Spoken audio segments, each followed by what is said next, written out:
Wollen wir Tomatolix schauen? Dann guckt man sich noch Ja, irgendwas. mal die... Bro, ist nicht Toss. Ist nicht Toss. Kevin hat auch geschaut. Er hat das komplette Video geschaut. Er hat kein eigenes Mal weggemacht. Alles klar? Gut. Dann, ja, gut, dann schauen wir, oder? Dann schauen wir rein. Ja. Yalla. Dann guckt man sich nochmal die Vagina an. Jetzt führe ich das Spekulum ein. Ich habe Frauen... Bis zu 7? Nein. Ich habe nicht gelacht, weil sie Vagina gesagt hat. Aber warum sagt sie Vagina? Warum sagt sie das so? Mann, nein, ich habe nicht wegen Vagina gelacht, ich habe wegen Vagina. Da komme ich schon mit meinem Finger hinten an den Gebärmutterhals, wenn ich einfach nur reingehe. Und manchen, da komme ich gar nicht dran, weil der einfach so eine lange Vagina haben. Und da rein würde ich eine Spirale einsetzen, weil das tut tatsächlich schon weh. Von der reinen Routineuntersuchung bis hin zum Schwangerschaftsabbruch, Frauenärzte kümmern sich um sämtliche Belange der Frauengesundheit. Nach meinem Video beim Urologen haben mich super viele Nachrichten erreicht, dass ich doch auch mal zum Gynäkologen gehen könnte. Ich persönlich war noch nie beim Frauenarzt. Für die meisten Frauen hingegen ist der Besuch aber reine Routine. Ich frage mich, was wirklich beim Gynäkologen passiert. Das hab ich vergessen, ich habe das auch komplett vergessen, Alter. Das war komplett aus meinem Kopf weg. Aber jetzt ist wieder da. Wie so eine Untersuchung Tomatolix hat Kevin seinen Arsch untersucht. Genau abläuft und ob ich dabei vielleicht noch was lernen kann. Deswegen werde ich heute einen Tag in einer Frauenarztpraxis verbringen und mir die Arbeit mal genauer anschauen. Egal ob beim Frauenarztbesuch oder einem anderen medizinischen Anliegen, es kann definitiv nicht schaden zu wissen, wie genau man versichert ist und ob es irgendwo vielleicht noch ein besseres Angebot gibt. Denn gerade bei Krankenversicherungen gibt es ja bekanntlich große Unterschiede. All eure Versicherungen im Vergleich vielleicht kann so melden. Das ist Clark? Ihr könnt aber Code oder den Link in der Videobeschreibung direkt zu Clark. Mit dem Code Tomatolix44 erhaltet ihr als Neukunden außerdem einen Best-Choice-Gutschein im Wert von bis zu 45 €, den ihr bei verschiedenen Online-Shops wie Ikea, H&M oder Amazon einlösen könnt. Dazu müsst ihr einfach nur 3... Hi, Hallo. ich bin der Felix. Hallo, ich bin Sarah Dörschow. Komm rein. Was macht man als Frauenärztin genau? Ich mache hier vor allem oder zum großen Teil Krebsvorsorge bei allen Frauen, von jung Krebs. Vorsorge ist gut. bis alt. Ich darf Frauen bei der Schwangerschaft begleiten und mit ihnen gucken, ob in der Schwangerschaft alles in Ordnung ist, wie geht es dem Baby. Und ich mache natürlich auch Sachen, wo es um Krankheiten geht oder Beschwerden. Also ich gucke, liegt eigentlich vor. Für welche Organe ist man so als Frauenärztin zuständig? Für die weiblichen Genitalien kann man sagen, das ist die Gebärmutter, also der Uterus, die Eierstöcke, Eileiter, die Vagina und Vulva und die Brust sowie die dazugehörigen Lymphknoten, also alles, was irgendwie zu den weiblichen Geschlechtsorganen kommt oder wegführt, das untersuche ich dann mit. Wie sieht so ein typischer Arbeitstag bei dir aus? Also was steht heute alles an? Heute steht an eine Krebsvorsorge. Wahrscheinlich kommt dann auch immer noch die Frage nach Verhütung. Dann Schwangerschaftsvorsorge mit Ultraschall von den Babys und auch zu gucken, ob da alles in Ordnung ist. Und ich darf bei Was wollt ihr von mir, Digga? Was labert ihr? Bruder macht aus Frauenarzt. Bruder macht aus Frauenarzt eine Try Not to Love Challenge. Digga, was laberst du? Mann, ihr seid schuld. Bro, ihr schreibt die ganze Zeit rein, er muss lachen, er muss lachen. Ich muss nicht lachen. Warum soll ich lachen? Das ist doch gut, was sie da macht. Digga, man sieht gar nichts. Ich bin einfach nur fröhlich. allem dabei sein. Du darfst bei allem dabei sein und ich habe auch einen Praktikanten. Warum fragt er so nach? Outfit für dich dabei, damit du hier nicht so ganz casual rumläufst, okay? Das kann losgehen. Kannst du mich mal so ein bisschen rumführen? Also wie sieht so eine Frauenarztpraxis genau aus? Wir fangen am besten in der 1 an. Das ist mein Behandlungsgesprächszimmer. Hier erfasse ich erstmal, wer das ist. Auch abzutasten, ist das eigentlich jetzt schwierig für Sie, wenn sie da gleich auf den Untersuchungsstuhl muss. Ist das erste Mal, dass sie bei mir ist oder bei einer Frauenärztin? Mit welchen Problemen kommen die meisten Frauen zu dir? Wenn man von der Beschwerdesymptomatik sind, ist die meisten Beschwerden tatsächlich Unterbauchschmerzen oder Juckreiz und Brennen in der Vagina und Vulva. Wechseljahrsbeschwerden bei den älteren Frauen dann, aber auch Fragen zum Liebesleben, Probleme beim Digga, was soll das? Bro, Real Talk, ihr macht das Video gerade scheiße. Ey, Digga. Sex. Ich habe Schmerzen beim Sex. Warum? Sowas werden wir auch, also besprechen wir hier auch alles. Dann ist das hier in der Untersuchungszimmer und hier habe ich alles, was ich brauche. Das ist ja unser Multifunktionsstuhl, den kann man natürlich super schön hochfahren. Da unten kann ich ja nichts sehen. Ja. Das ist unser Ultraschallgerät. Ich betreibe tatsächlich... Was hat sie gesagt? Da unten kann ich ja nichts sehen. Ja. Das ist unser Ultraschallgerät. Ultraschall? Das heißt doch Ultraschall, oder bin ich dumm? Gerät. Ich betreibe tatsächlich hier unter Mikroskop. Ich gucke mir tatsächlich noch Sachen an, ja. Da geht es um die Vagina und das Mikrobiom da. So kann ich hier eigentlich die meisten Untersuchungen machen in diesem Raum. Was sind so deine wichtigsten Arbeitsutensilien? Das ist ein Spekulum. Das führt man vorsichtig ein in die Vagina. Manchmal, da mache ich da auch Gel dran, klar, dann flutscht es besser. Ja. Und dann kann man das hier öffnen. Am Ende sehe ich den Gebärmutterhals und mache dann den Gebärmutterhalsabstrich. Aber so ein bisschen Metall. Ist warm, ne? Merkst du? Okay, es ist warm. Ich habe gedacht, das wäre jetzt bestimmt voll unangenehm, weil es kalt ist. Wird das da drin geheizt? Ja. Okay, verrückt. Weil das ist extrem unangenehm. Und es gibt natürlich auch unterschiedliche Größen. Wenn ich das bestelle, heißt das böse Jungfrauenspekula. Jungfrauen gibt es nicht. Gibt auch kein Jungfrauenhäutchen. Aber es ist so, die Männerwelt wollte schon mal zeigen, dass es das kleinste Modell ist. Das ist ein bisschen länger, ne? Was? Es ist so, die Männerwelt wollte schon mal zeigen, dass es das kleinste Modell ist. Das ist ein Ich verstehe gar nichts. Das ist voll lang, ja. Dachte ich mir auch. Das ist das Kleinste? Digga, arme Frauen, die bekommen so ein riesen Ding da reingedingst. Holy shit. ein bisschen länger, ne? Vagina ist ja kurz. Gibt es den kurz und lang? Das heißt also, auch nochmal zum Thema Anatomie, wie lang ist die Vagina tatsächlich? Das ist so eine klassische Länge, aber das heißt nicht, dass wenn jemand zum Beispiel einen längeren Penis habe, wenn ich jetzt auf die Männer das jetzt umproduzieren denke, oh Gott, oh Gott, oh Gott, da habe ich aber viel mehr, die ist ja dehnbar, die Vagina. Ich habe Frauen, da komme ich schon mit meinem Finger hinten an den Gebärmutterhals, wenn ich einfach nur reingehe. Und manchen, da komme ich gar nicht dran, weil der einfach so eine lange Vagina haben. Das ist halt wie große kleine Ohren, lange Nase. Und du hast gerade schon Jungfernhäutchen angesprochen, gibt's nicht, ne? Erstmal ist es keine Haut, es ist ja nichts zu. Es ist ja nicht wie beim Nutella-Glas, ne? So, und dann macht's Pöpp. Mann, was macht sie für Vergleiche, aber? What the fuck? Und dann sind wir drin. Schön. Dann wissen wir, dass es frisch war. Und es ist Digga, Nutella-Glas ist krank. eher wie ein Haargummi. Manche sind ein bisschen mehr, manche haben auch so einen Halbmond, das gibt es schon. Und eben 50%, wahrscheinlich weniger, der Frauen bluten auch bei der ersten Penetration mit was auch immer. Der Rest blutet gar nicht. Wenn wir jetzt beim Thema Anatomie sind, wie ist es mit dem G-Punkt? Gibt es den wirklich? Gute Frage. Hast du ihn schon gefunden? Weiß ich nicht.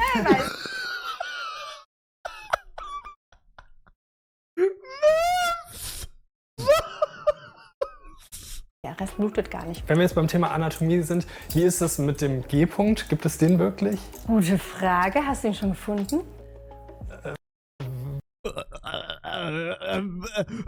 Oh, Frau Doktor, da haben Sie mich! Da haben Sie mich! Oh, erwischt! Weiß ich nicht. Weiß ich nicht. Also es gibt da auch Mythen drum, dass es irgendwo anatomisch da so einen Punkt gibt. Es haben mir G-Kraft, nein, G-Punkt, das ist der G-Punkt halt. tatsächlich schon Frauen von Selbst ich weiß, was das ist. ihrem G-Punkt gesprochen. Ich glaube an diesen G-Punkt nur so halb.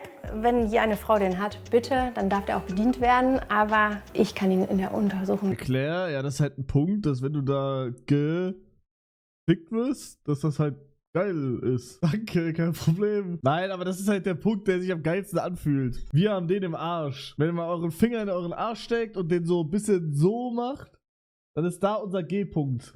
Wir Männer. Warte, ich teste kurz. Hallo. Gib uns ein Update, Luca. Guachicon, danke fürs am 8. und Justin, danke fürs am 15. Dankeschön. Hast recht, stimmt. nicht finden. Das benutzt man dann mit dem Gynäkologenstuhl. Den kenne ich sonst aus dem Swingerclub bisher, aber den so noch nicht gesehen. Ja, die Folge habe ich schon mal verpasst. Dann warst du wahrscheinlich schon drauf oder willst du noch mal? Wie macht man das? Also normalerweise ist es so, die Frau sitzt da, Füße hier drauf? Füße drauf, genau, Okay. ganz intuitiv. Und jetzt fahre ich dich hoch. Und jetzt müssen wir sagen, wie komisch fühlst du dich gerade? Wenn ich jetzt schon hier so sitze, ist das nicht schon komisch? Und du hast jetzt noch eine Hose an. Ja. Und jetzt muss man sich vorstellen, Digga, das wäre, ich kann mir das überhaupt nicht vorstellen. Bro, was? Digga, wenn ich so keine Hose, keine Unterhose, Digga, die kann einfach, die hat freie, also legit, sie schaut nach vorne, sie ist einfach meinen prallen Schwanz. Und meine Eier. Und mein Arschloch wahrscheinlich auch noch. jetzt ist eine junge Prall? Wie prall? Ja, halt prall. Warum ist er aber prall? Wie prall? Was heißt prall überhaupt? Wie macht man da einen Termin? Mann, Bro, das ist nur für Frauen. ist ein junges Mädchen das erste Mal bei mir. Das ist ein Frauenarzt? Ja, aber ich glaube unter Frau, also, guck mal, wäre das jetzt ein Mann?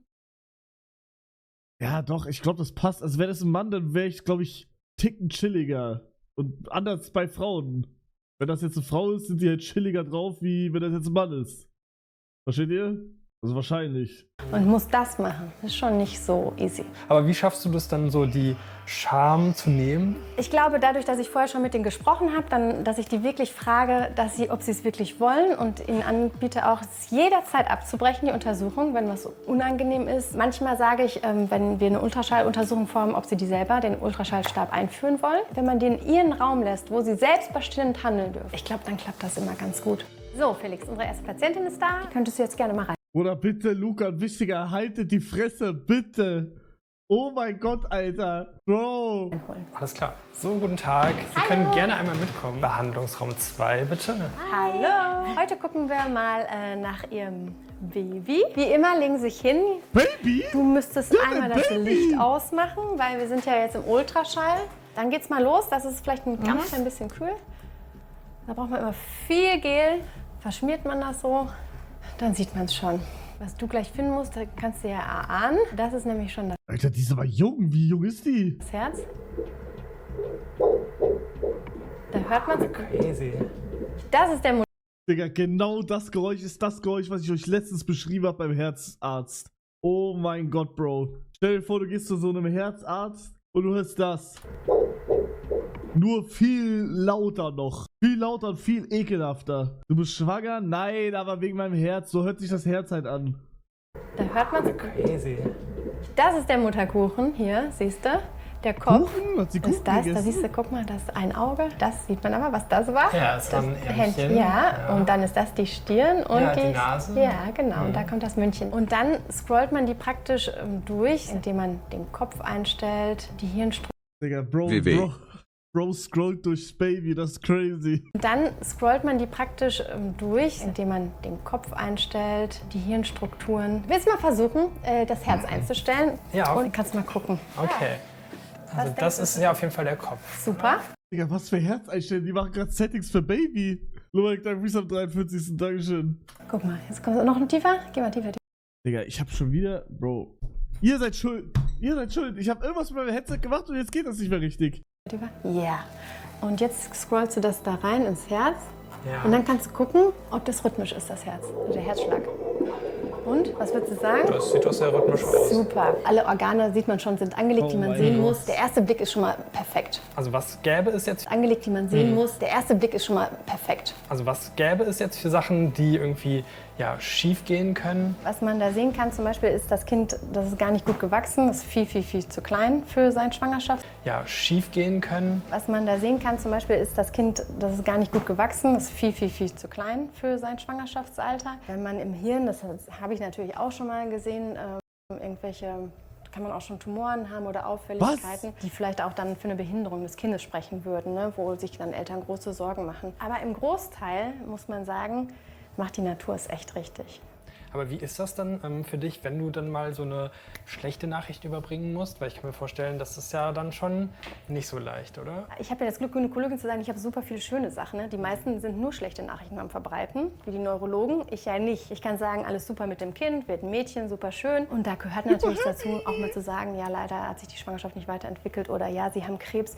Das ist ja eigentlich fast mehr die Aufgabe von Ärzten. Das ist ja in der Frauenheilkunde so schön, dass es nicht nur Spektrum Krankheit ist. Du berätst die Frauen ja auch zum Thema Verhütung, richtig? Was sind so die beliebtesten Verhütungsmethoden? Die Pille verschreibe ich noch relativ häufig. Viele entscheiden sich Kondom, weil gerade sehr en vogue ist, dass man hormonfrei verhütet, was sicherlich auch große Vorteile bergen Oh, ich muss Vivi kurz schreiben, dass sie Kondom nehmen muss nächstes Mal. kann, wenn man nämlich Sie? Ja, sie muss das bei uns machen. Ich hab die Hosen hier. Ich hab die Hosen in unserer Beziehung an. Sie muss Kondom anziehen, nicht ich. Hormonelle Verhütung nicht verträgt. Ich habe das aus dem Bekanntenkreis auch von vielen Frauen gehört, dass sie die Pille abgesetzt haben. Es wird ein bisschen viel negativ dargestellt, glaube ich, weil ich habe hier wirklich Frauen, die super gut mit der Pille klarkommen, die sogar die abgesetzt haben und sagen, ey, da ist gar kein Unterschied, was haben die alle? Das ist ganz individuell und das darf man nicht vergessen. Und das wird so ein bisschen gerade schon fast gehatet, die Pille, was ich manchmal nicht ganz optimal finde. Was mache ich, wenn ich schwanger werde und ich bin jung? Gott sei Dank in Deutschland, natürlich habe ich die Abtreibung, ob das ein schöner Weg für jemanden ist.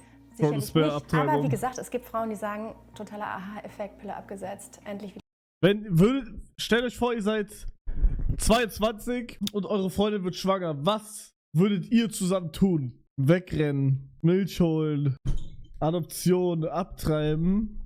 Also könntet ihr euch Abtreiben vorstellen? Ja? Na, ohne Reason niemals. Naja, die Reason wäre halt einfach, ihr fühlt euch doch zu jung. Das wäre die Reason. Ist keine Reason in meiner Opinion. Boah, doch, what the fuck. Doch, doch, ich würde auch sagen, zu jung ist the reason, actually. Digga, also abtreiben weiß ich nicht, keine Ahnung, aber wenn man kein Kind haben will, weil man zu jung ist, das check ich komplett. Da hat man mit Verhütung verkackt und ist selber schuld. Ist auch ein guter Punkt. Das ist auch ein guter Punkt. Erstmal eigenes Leben im Griff haben, bevor man Neues kreiert. Boah, Gänsehaut gerade. Ja, keine Ahnung.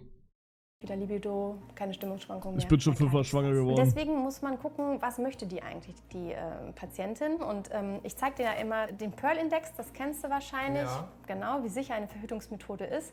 Was? Kondom nicht so gut? Was? Und da sieht man von sicher bis mittel bis nicht so gut. Jetzt denkt man so, oh, Kondom, ne? Da sind natürlich sehr oft Anwendungsfehler. Ja. Die anderen, das ist so ein Pflaster, das ist sehr groß, eine Spritze ist schlecht für die Knochen. Und dann kommt die Spirale. Guck mal, hier ist eine kleine Gebärmutter und da rein würde ich eine Spirale einsetzen. Also es sieht ja klein aus und schmal, aber das tut tatsächlich der Frau schon weh. Jetzt wäre hier der Gebärmutterhals. Und man führt das ein und dann schiebt man es tatsächlich nochmal bis ans Ende der Gebärmutter, denn da soll es liegen, dass es wirklich sicher die ganze Gebärmutter aushöhlt. Das einfach so raus, schneidet den Faden ab, so funktioniert das. Aber wenn die dann liegt, dann ist das... Oh mein Gott! Ach du Scheiße! Eine eben der sichersten Methoden der Verhütung und sie hält 5 Jahre im Schnitt. Die sorgt dann dafür... 5 Jahre! Da muss man das irgendwie wieder rauskriegen. Und dann wieder neu rein. Dass das da alles so ein bisschen ungemütlich gemacht wird für den Das hat mein Hund?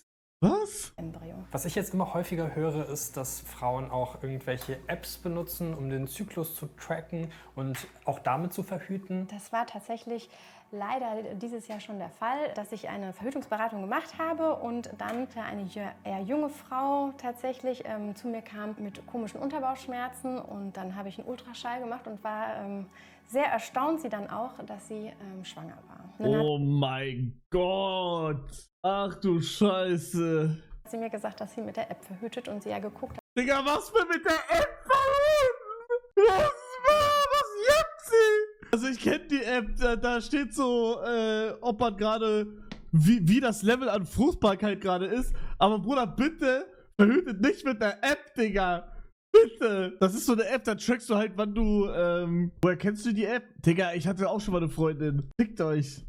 Das wisst ihr. Hat die das so gemacht? Nee, die hatte trotzdem aber die App. Also die hat, Vivi, ja, ich habe immer noch eine Freundin, Vivi. Also die hat die App, aber keine Ahnung, warum die hat. Beim Tagemann. Auf gar keinen Fall soll das eine also diese natürliche Verhütungsmethode darstellen. Kommt das häufig vor, dass Frauen dann mit einer ungeplanten Schwangerschaft herkommen? Es ist doch häufiger, als ich gedacht habe. Die Zahlen steigen auch von Abtreibungen. Also ich habe im Monat mindestens 1 bis 2 Frauen, würde ich sagen, die ich begleite in der Frühschwangerschaft, wo es dann um die Frage geht, trägt sie es aus oder geht sie es? Ja, wusstet ihr, dass man das Abtreiben auch mit Pillen geht? Nein, ja, Anti-Baby-Pille. Nein, nicht Anti-Baby-Pille, Digga. What the fuck? Nein, das ist ja nicht Abtreiben. Also es gibt so Abtreibpille halt. Pille danach halt. Nein, Pille danach ist auch nicht Abtreiben. Digga, seid ihr dumm? Digga, hä? Doch, was labert ihr? Was jebt ihr? Bro, die Pille danach? Doch, das heißt aber nicht abtreiben. Na, das ist crazy, wie dumm ihr gerade alle seid. What the fuck? Dass ich bei dem Thema gerade krasser bin, ist crazy. Bro, was seid ihr gerade am Jeppen? Wollt ihr mich verarschen? Digga, die Pille danach ist nicht Abtreibung. Seid ihr dumm? Also es verhindert, dass ihr Baby bekommt, aber es ist nicht die Abtreibpille. Pille danach muss man 24 Stunden nachnehmen. Ja, 24 Stunden oder 48. Ich glaube, es geht bis zu 5 Tage. 5 Tage oder irgendwie sowas. Und die Pille, nein, ich weiß es. Die Pille ist, also die Pille danach ist, boah, Digga, ich weiß es doch. Warte. Die Pille danach ist, was macht die nochmal? Die killt, guck, pass auf. Die killt die Spermien, okay? Bevor die irgendwie bla bla bla. Und ja, den Eisprung verhindern. Ja, es verhindert den Eisprung, genau. Pille danach verhindert den Eisprung. Und eine Abtreibpille ist dafür da, dass wenn da schon etwas ist und die Abtreibpille, ich weiß nicht, wie die heißt, aber ich nenne die jetzt einfach Abtreibpille. Die Abtreibpille killt den. Oh, jetzt pass auf, jetzt seid ihr schockt, dass ich das Wort kenne. Die Abtreibpille macht das Embryo weg. Das Embryo ist das Baby sozusagen. Und das shrinkt das irgendwie immer mehr und mehr und mehr. Und irgendwann geht das halt einfach raus. Irgendwie, keine Ahnung. Also als hätte die ihre Tage. Aber Bruder, dass mehr als 50% vom Chat mir gerade erklären will, dass die Pille danach eine Abtreibpille ist, ist crazy. Digga, das ist crazy, wie dumm ihr alle seid. Digga, ich fühle mich gerade zum ersten Mal schlau. Digga, das ist das rare gerade. Er ist überall dumm, außer wenn es um Ficken geht. Oh, Ficken! Ficken! Ja, also an alle Jungs, die dachten, dass wenn irgendwie ihre Freundin die Pille danach nimmt, das ist keine Abtreibung.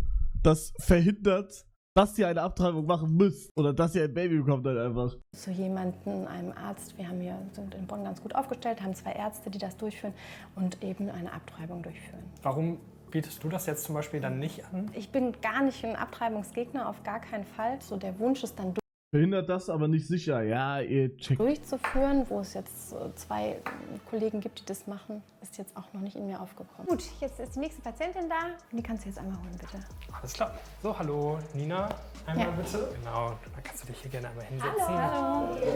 Ich kannte mal eine Nina. Das war eine Frau. Die hatte einen Hund oder hat einen Hund. Das war's.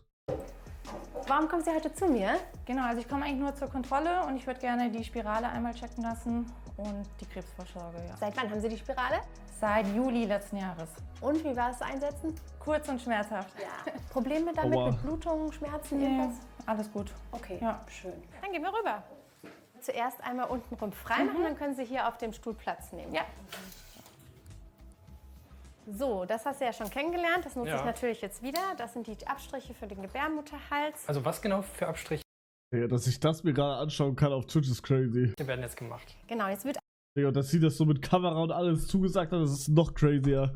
ein zytologischer Abstrich, also von den Oberflächen der Zellen des Gebärmutterhalses gemacht. Jetzt führe ich das Spekulum ein.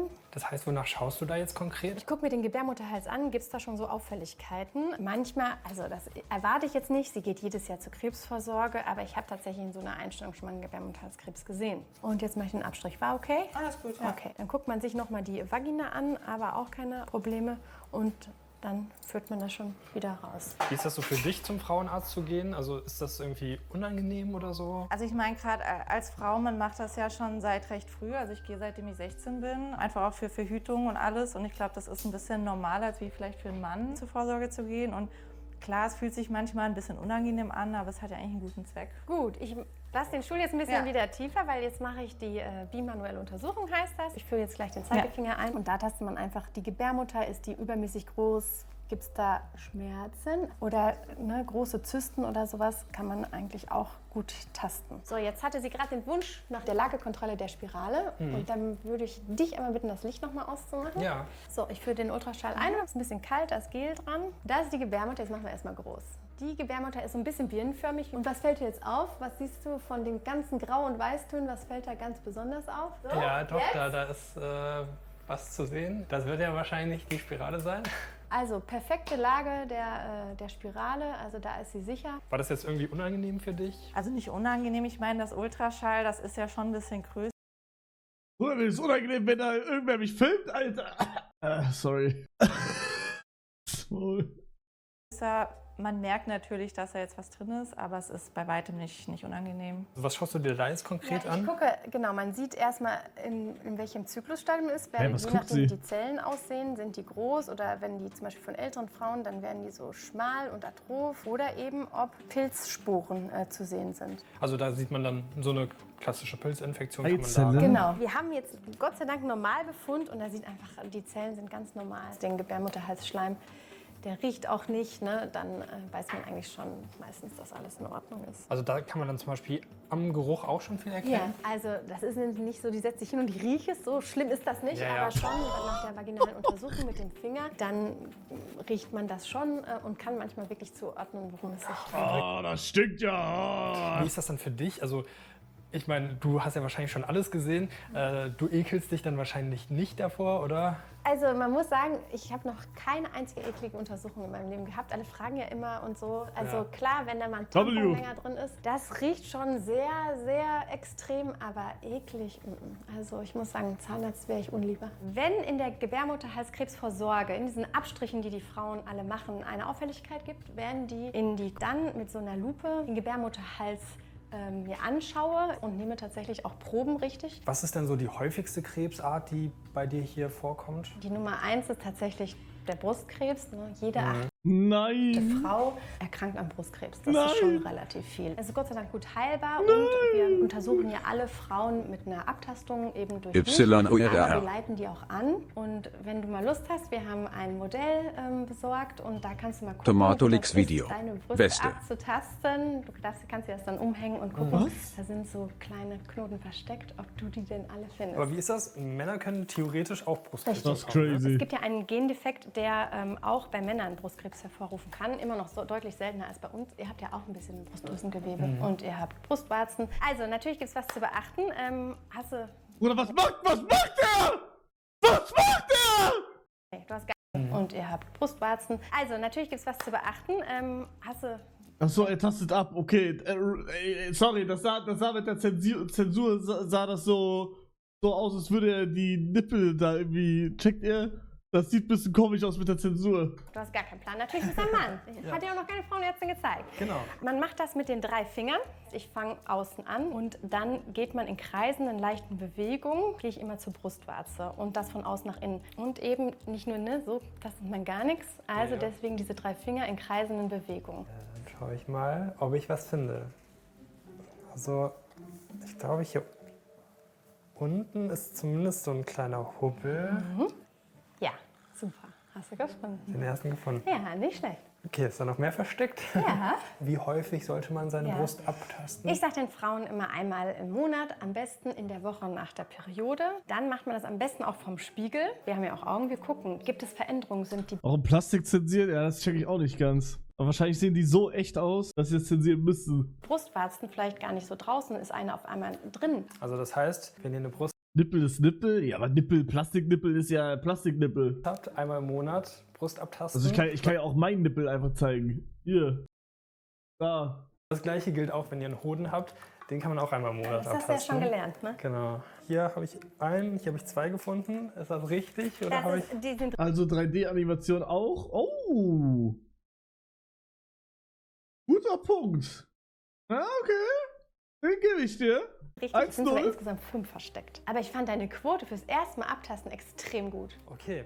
Boah, ist aber dann Spannend, doch, oder? doch gar nicht so einfach. Deswegen haben viele Frauen auch Angst davor. Die denken immer, ich taste gar nichts. Oder was ist, wenn ich was taste, dann mache ich mir Sorgen. Am besten ist immer besser irgendwas machen, als gar nichts machen. So, Julia, einmal bitte. Nehmen Sie einmal Platz. Gut, ich fahre Sie einmal hoch. Gehst du denn lieber zu Frauen oder zu männlichen Frauenärzten? Tatsächlich eigentlich zu männlichen. Ah, echt? Ich habe so ein Digga, bisschen wie die kannst du das vor der einen sagen, hä? Die Arme! Erfahrung gemacht, dass die tendenziell noch ein bisschen vorsichtiger sind. Okay. Tick muss ich leider noch hoch. Alles Und dann gut. kommt so ein Stückchen noch nach. Perfekt. So, ich berühre Sie jetzt. Ich gucke mir erst die Vulva an, ja? Haben Sie Schmerzen beim Geschlechtsverkehr oder irgendwas? Gut. Und dann machen wir einmal den Ultraschall. Es drückt jetzt einmal dolle. Sie sagten ja vorhin irgendwann mal, dass Sie Warte, vor der alten hat er gesagt, habe ich gar nicht mitbekommen. ein Stückchen noch nach. Perfekt. So, ich berühre Sie. Okay. Tick. Ein bisschen die Erfahrung gemacht, dass die tendenziell noch ein bisschen vorsichtiger sind. Hä, wait, habe ich gesagt? Ich habe nicht vor der alten gesagt. Was labert ihr? Okay. Tick muss ich leider Was? hoch. Alles Und dann gut. kommt so ein Stückchen noch nach. Perfekt. So, ich berühre Sie jetzt. Ich gucke mir erst die Vulva an, ja? Haben Sie Schmerzen beim Geschlechtsverkehr oder irgendwas? Gut. Und dann machen wir einmal den Ultraschall. Es drückt jetzt einmal dolle. Sie sagten ja vorhin irgendwann mal, dass Sie in der Mitte des Zyklus sind. Ne? Genau, ja. Und hier war der Eisprung. Das heißt, da sieht man dann diese einzelnen Eier oder was? Ja, ist das? genau. Die Männer produzieren ja immer Spermien, immer wieder neu. Und wir werden einmal mit all unseren Eiern geboren, die dann sukzessive abnehmen. Dann würde ich das wieder rausziehen. Das sieht alles wunderbar aus. Das heißt, wenn die Eier so im Laufe des Lebens abnehmen, wann gibt es gar keine Eier mehr? Gibt es das? Ja, tatsächlich. Das ist dann, wenn die letzte Periode praktisch gelaufen ist. Und dann, wenn man dann die Frauen schaltet, sieht man auch teilweise noch die Eierstöcke. Aber Okay. Ich habe echt schon was dazugelernt. Also die Periode ist, wenn so ein Ei sozusagen crackt. Und wenn alle Eier gecrackt sind, bekommt die Frau keine Periode mehr. Digga, crazy, das wusste ich doch gar nicht. Ich wusste, dass es Periode und so gibt, aber ich wusste nicht warum. Ja, krass, ich habe was Neues gelernt. Aber die crackt nicht, das ist kein Hühnerei. Mann, ihr checkt, was ich meine. Nicht zu männlichen. echt? Ich habe so Digga, wie kannst du das vor der einen sagen, hä? Die auch? eigentlich zu Ich habe vor der anderen gesagt, aber das ist nicht so rübergekommen in meinem Mic. Vor der anderen habe ich gesagt. Ohne diese kleinen Eichen. Das ist ja oft im Schnitt bis 50, 51. Dann ist unsere Reproduktionsphase vorbei. Bis wann kann man Kinder bekommen? Also ab 35 gilt man sogar schon als Risikoschwangere. Ab 40 wird es oft schon etwas schwieriger. Und Was? wirklich 42, 43, 44 ist es ein großes Geschenk. 35 ist schon vorbei? Ich habe das schon mal, mir wurde das schon mal gesagt, ich dachte so, nein. Oder da war das sie, dass sie es auch sagt, das ist krass. Bro, ich will kein Kind mit 35. Wenn man noch schwanger werden darf. Also unsere reproduktive Phase, gerade in unserer Gesellschaft aktuell, Jamie Joel, danke für den Sub, dankeschön. läuft gerade oft sehr spät Das ist nicht vorbei, aber es wird schwieriger, ja, ich weiß, aber als ob das schon ab 35 ist. Ja, 35 ist doch voll jung. ab und manchmal auch für manche Frauen zu spät. Haha, haha, voll jung, haha. Gut. Okay. Also egal wie, Bro, wenn ich Junge bekomme, Projekt Ronaldo, wird angegriffen. Bro, ich mach Garage, ich mach Fußballfeld, Tor und der kriegt nur Fußballer von mir. Dann würde ich einmal anfangen. Einmal die Arme locker, genau. Und ich fand von oben nach unten, ich habe kalte Hände. Gut, da gucke ich. Und bei Mädchen, ja, kümmert sich die Mutter, wa? Spaß. Nee, da habe ich mir noch... Digga, die macht T-Pose. Jetzt wieder nach Einziehung und genau, die Brustwarzen, die sind immer so, das frage ich. Und Sekretion aus der Brustdrüse, noch nie gehabt auch. Dann können Sie sich wieder anziehen, bitte. Wenn ich jetzt vom Zytologen nichts höre, das kommt so das Ergebnis in ungefähr einer Woche, dann würde ich mich nicht melden, sonst sehen wir uns dann einfach wieder nächstes Jahr bei der Krebsvorsorge. Außer Sie haben natürlich Beschwerden. Dann kommen Sie natürlich jederzeit rein. Okay? Ja. War das jetzt so ein typischer Arbeitstag bei dir? Ja, das war so ein ziemlich klassischer Arbeitstag. Schwangere, normale Vorsorge. War auf jeden Fall ein super spannender Einblick. W. Vielen Dank, dass ich dabei sein durfte. Ja, schön, dass du da warst. Das war mein Tag beim Frauenarzt. Ich muss sagen, dass ich heute auf jeden Fall eine Menge gelernt habe. Schreibt mir gerne mal in die Kommentare, ob ihr euch den Besuch beim Gynäkologen so vorgestellt hättet. Hier kommt ihr zu meinem Video, wo ich einen Tag beim Urologen war. Das war auch sehr spannend. Abonniert den Kanal, um keine Videos mehr zu verpassen. Und bis zum nächsten Mal. W-Video. Wir haben actually was gelernt. Sag eine Sache, die du gelernt hast. Naja, das mit der Periode, dass die cracken und irgendwann, wenn alle Eier weg sind, nicht mehr. Ich habe gesehen, wie eine Kupferspirale eingedingst wird. Ja. Was hast du denn davor? Ich dachte davor einfach, dass random einfach einmal eine Woche im Monat halt Blut da rauskommt.